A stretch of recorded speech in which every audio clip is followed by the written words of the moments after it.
Hare Krishna, Hare Krishna, Krishna Krishna, Hare Hare, Hare Rama,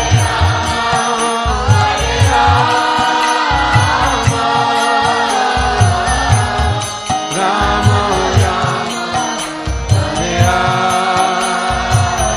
Hare Hare Krishna, Hare Krishna, Krishna Krishna, Hare Hare.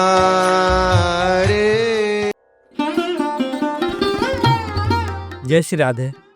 इस समय हम अपने ब्रज 84 कोस यात्रा पर हैं और ऊंचा गांव में देह बिहारी लाल जी के मंदिर में बैठे हुए हैं, जहां देह कुंड है। और कई पीढ़ियों से इस मंदिर में जो देह बिहारी लाल जी की सेवा कर रहे हैं, अभी हमारे सामने श्री कपिल उपाध्याय जी हैं, जो हमें बताएंगे कि देह बिहारी लाल जी का यहाँ का इस स्थान का क्या महत्व है और देह कुंड कैसे प्रकट हुआ और इसका इतिहास क्या है। कपिल जी कृपया बताएं। जी, सबसे पहले राधे राधे आपको। जय श्री राधे। राधे।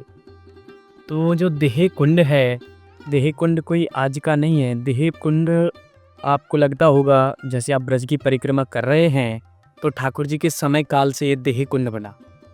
देह कुंड ठाकुर जी के समय काल यानी द्वापर युग से पहले भी एक कुंड हुआ करता था, जिसका नाम था देव कुंड। देव कुंड एक ऐसा दिव्य तीर्थ था जहाँ पे देवता और गंधर्व भी कभी स्नान के लिए आया करते थे। उससे उस कुंड का नाम पड़ा देव कुंड।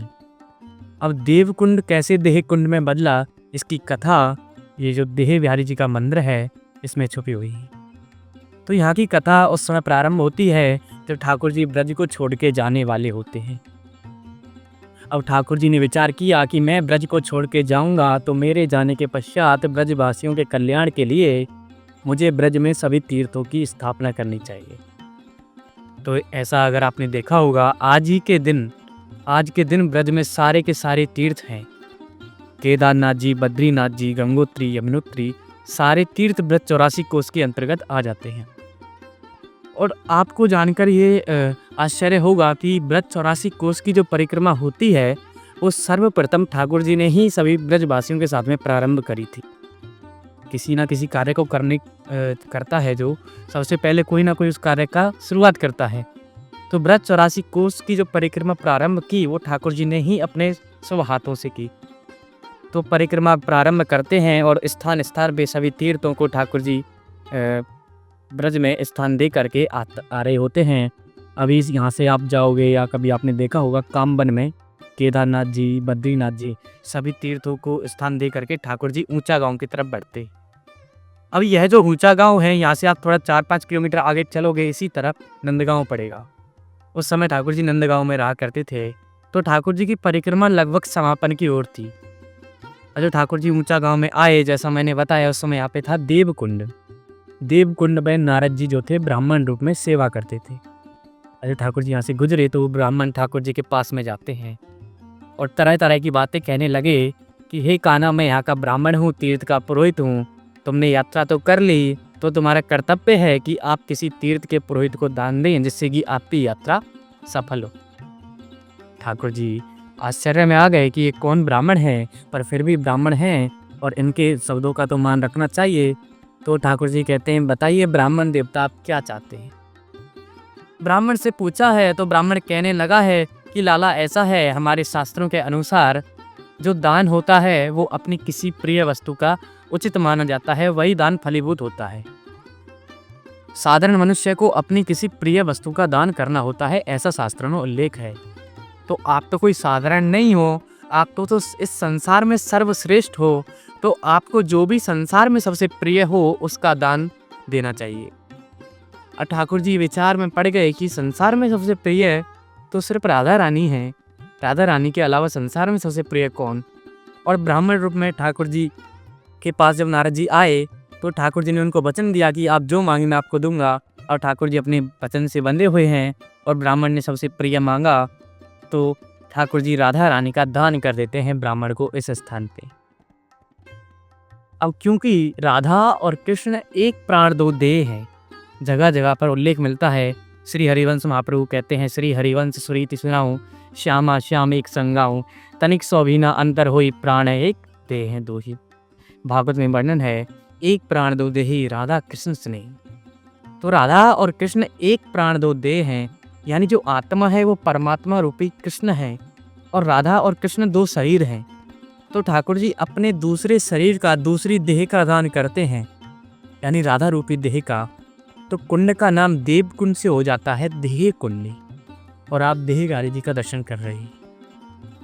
और जब ब्राह्मण के साथ राधा रानी को लेके चला, क्योंकि ठाकुर जी तो राधा रानी को दान में दे चुके हैं, और जब राधा रानी को ब्राह्मण अपने साथ लेके चला तो ठाकुर जी ने सोचा है कि बिना राधा रानी के हमारा रहना संभव है नहीं।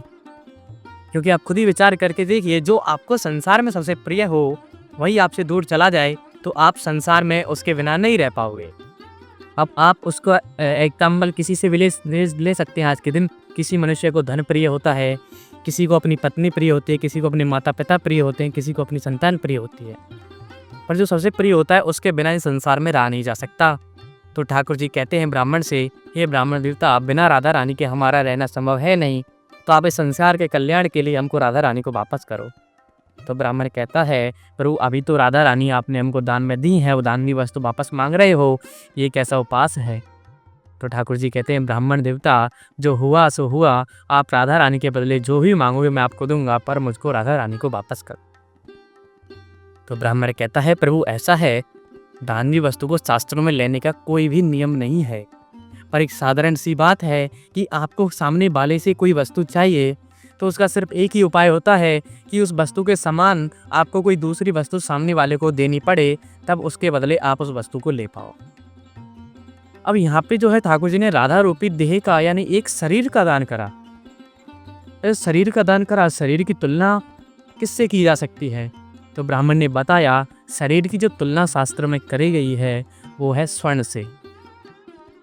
एक उदाहरण आप त्रेता युग में देखते हो, जब राम जी को अश्वमेध यज्ञ पूर्ण करना होता है तो सीता माता की अनुपस्थिति में उनके जैसी स्वर्ण की प्रतिमा बनवा करके अश्वमेध यज्ञ पूर्ण किया होता है। और 84 लाख योनियों को भोगने के बाद में आपको मनुष्य का शरीर प्राप्त होता है, तो शास्त्रों में इसकी तुलना स्वर्ण से की गई है कि ये स्वर्ण जैसा कीमती है। तो ब्राह्मण ने जब कहा है कि आप जो है राधा रानी के बराबर स्वर्ण का दान करें, तो ठाकुर जी ने एक तराजू मंगाते हैं। देह कुंड की बड़ी सुंदर लीला है। यहाँ पे ठाकुर जी ने राधा रानी को स्वर्ण से तोल दिया है कि और राधा को मोल दियो सोने से तोल, लियो कृष्ण कन्हैया ने राधा धन अनमोल, रखो पंडित को मान दियो सोने को दान। ये यहाँ की लीला है। ठाकुर जी ने श्री जी को एक तराजू के पल्ले में बिठाया, दूसरी तरफ उनके वजन के बराबर स्वर्ण दान किया। अब इसमें भी आपको बहुत सारी लीलाएं सुनने में मिलती हैं। स्वर्णदान जब ठाकुर जी कर रहे होते हैं राधा रानी के बराबर, तो कुछ लोग मानते हैं कि राधा रानी को स्वर्ण से तोलना असंभव है, क्योंकि वो खुद ही लक्ष्मी है। लक्ष्मी को आप किसी धन से क्या तोलोगे? तो हमारे जो चैतन्य महाप्रभु के अनुयायी हैं, उनका मानना ऐसा है। मैं आपको इसलिए बता रहा हूँ कि ये चैतन्य महाप्रभु हैं, पुष्टिमार बल्लवाचार्य जी हैं। हम और आप आज के दिन जो कथा का जो है गान कर रहे हैं, वो इन्हीं जो महापुरुषों से संबंधित है, उनसे ही हमने सुनी हुई है।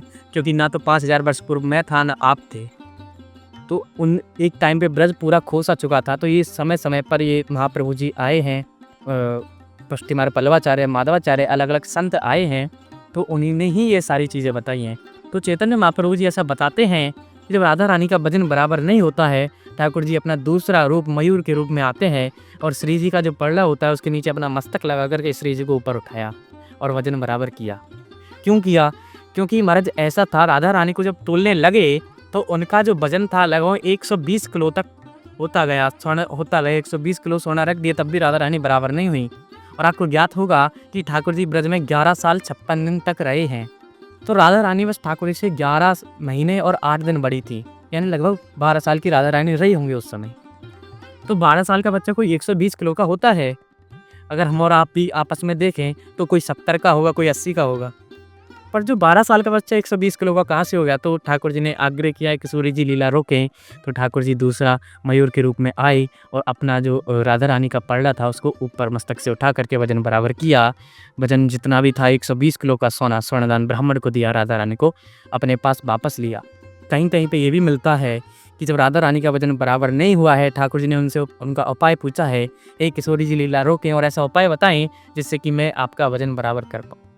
तो राधा रानी उपाय बताती हैं, हे प्रभु, जैसे लोहे को लोहा काटता है उसी प्रकार प्रेम को प्रेम काट सकता है।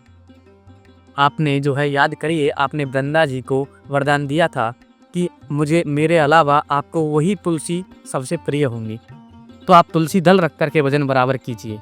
तो ठाकुर जी ने तुलसी दल रख करके राधा रानी का वजन बराबर किया। तो ये दो प्रसिद्ध लीला आपको यहाँ पे सुनने में मिलती हैं तुलादान के समय की। तो ये यहाँ की देह कुंड की लीला है। राधे राधे। जैसा मैंने आपको उसी में बताया तुलादान की, मैं आपको बता रहा था कि ये संत के भाव है।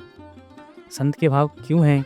क्योंकि पूरा ब्रज एक टाइम पे आलोक हो चुका था इसका, तो टाइम टाइम पे संत आते हैं। आपने सुना होगा एक भक्ति मूवमेंट होती है एक टाइम पे इंडिया में, तो उसी टाइम के कुछ भक्त हैं, उससे पहले के भी कुछ संत हैं। तो अलग अलग टाइम पे संत आते हैं, ध्यान लगाते हैं।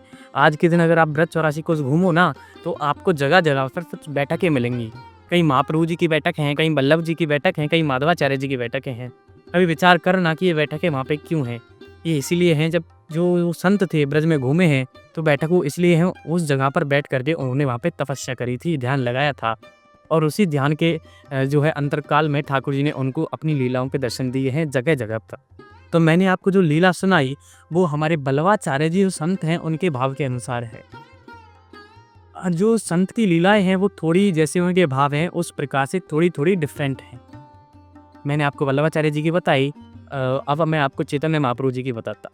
चैतन्य महाप्रभु जी के जो भाव हैं वो थोड़े से इनसे डिफरेंट हैं। वो इस प्रकार से हैं कि यहाँ पे जो कुंड मैंने आपको बताया देव कुंड था, तो देव कुंड पर जैसा मैंने बताया देवता और गंधर्व स्नान के लिए आया करते थे। तो यहाँ पे स्नान का बड़ा तीर्थ हुआ करता था, दिव्य स्थान हुआ करता था। जैसे आज के दिन प्रयाग है, प्रयागराज आज कई दिन तो कुंभ मेला भी चल रहा है वहाँ पे।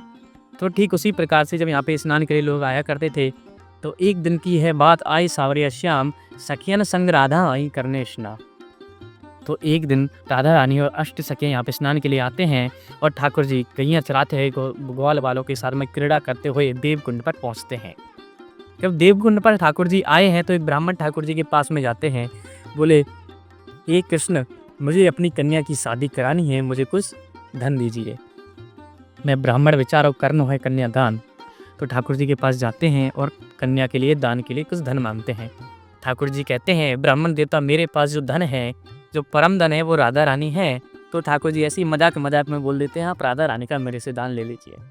अब ब्राह्मण बड़ा भाव में और पहले ही दुखी मन से आ रहा है, किसी से दान मांगने आ रहा है अपनी कन्या की शादी करने के लिए। तो वो कहता है, प्रभु मैं ब्राह्मण विचारो मेरो मत कर अपमान, रख राधा धन तेरो मेरो तुझको प्रणाम। पहले से ही किशोरी लेकर पकड़ूं मैं कान, और दूजी किशोरी देकर करता है सा। हे कृष्ण, पहले से ही एक बेटी आपने दे रखी है, उसकी शादी के लिए मैं आपसे धन की याचना करने आया हूँ, और उसी में आप दूसरी बेटी और दे रहे हो, वो भी राधा रानी जैसी। राधा रानी जैसी कहने का तात्पर्य ऐसा है, राधा रानी जो थी उस समय यहाँ के राजा ब्रजभानु जी की पुत्री थी। ब्रजभानु जी का जो वर्णन मिलता है वो इतना मिलता है कि नंद बाबा जी से भी जो ब्रजभानु जी थे बहुत ज़्यादा धनवान थे। अब राधा रानी एक राजकुमारी, अब उनका भी आप दान कर दो, कहाँ से इनका लालन पालन करूँगा मैं? कहाँ ही महलों में रहने वाली राजकुमारी और कहाँ मैं अपना झोंपड़पट्टी में रहने वाला ब्राह्मण, कहाँ मैं कंद मूल फल खा के अपना जीवन व्यतीत करता हूँ, कहाँ राधा रानी राजभोग छप्पन भोग खाने वाली। तो इनका लालन पालन करना भी संभव नहीं है, और ऊपर से मेरी दूसरी बेटी उनकी शादी भी करना संभव नहीं है, और राधा रानी का लालन पालन और राधा रानी की शादी मैं कहाँ से करूँगा? तो ब्राह्मण हाथ खड़े कर देता है, ठाकुर जी के समक्ष समर्पण कर देता है। समर्पण करने से अर्थ जो निकल के आता है भागवत के अनुसार वो आता है भक्ति से। जब ठाकुर जी के समक्ष समर्पण करते हो तो ठाकुर जी आपको कृपा पात्र बनाते हैं और ठाकुर जी की भक्ति आपको प्राप्त होती है। ब्राह्मण को कृपा पात्र बनाया है तो उसका जो दान कन्यादान था उसे उर्ण करने के लिए राधा रानी के वजन के बराबर स्वर्णदान ब्राह्मण को दिया, जिससे ब्राह्मण ने अपनी कन्या की शादी की और कन्यादान से उर्ण हुआ है ब्राह्मण। तो ठाकुर जी ने कृपा करी, तो ये यहाँ की लीला मिलती है। एक और लीला जो माधवाचार्य जी संत हैं उनके भाव के अनुसार मिलती है। देवकुंड जो कुंड है उसका वर्णन इस प्रकार से भी मिलता है। लगभग 1 कोस बड़ा कुंड था ये। 1 कोस का आज का मतलब आप कह सकते हैं 3 किलोमीटर जितना कुंड। तो 3 किलोमीटर का आज के दिन आप अगर इस कुंड के उधर एक एरिया देखो, पूरा बारिश के दिनों में आलियो जो है क्षेत्र है पूरा पानी से भर जाता है। तो 3 किलोमीटर के अंतर्गत एक कुंड होता था। तो यहाँ पे जो है नौका बिहार की ठाकुर जी की लीला का वर्णन करते हैं माधवाचार्य जी। वर्णन इस प्रकार से करते हैं कि आप इस प्रकार से कह सकते हैं कि ठाकुर जी की लगभग ब्रज में आखिरी लीला स्थली है। अब ठाकुर जी ब्रज को छोड़ के जाने वाले होते हैं और राधा रानी और अष्ट सखियाँ कहती हैं, हे कृष्ण आप ब्रज को छोड़ के जाने वाले हो तो अलौकिक शब्द इस प्रकार हैं कि हमें इस संसार रूपी भवसागर से पार करवाओ। तो ठाकुर जी यहाँ पे मल्हा समझते हो केवट का रूप धरते हैं और कुंड में नाव लाते हैं। नाव में बैठे हुए ठाकुर जी राधा रानी अष्ट सखियों के पास जाती हैं, हमें कृष्ण उस पार करवाओ। उस पार पे जैसे मैंने आपको शब्द बताया संसार रूपी भवसागर से पार करवाओ। तो ठाकुर जी नाव में बिठाते हैं और ले जाते हैं और बीच कुंड में जाके नाव रोक देते हैं।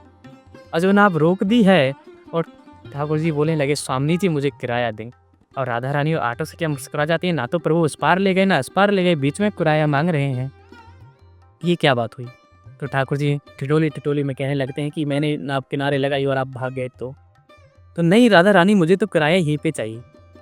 तो उस समय की जो बात है ऐसा वर्णन मिलता है कि ठाकुर जी को राधा रानी और अष्ट सखियों ने तन मन धन सर्वस्व कृष्ण अर्पणम, तन मन धन सब कुछ ठाकुर जी को राधा रानी और अष्ट सखियों ने इस स्थान पर अर्पण किया है।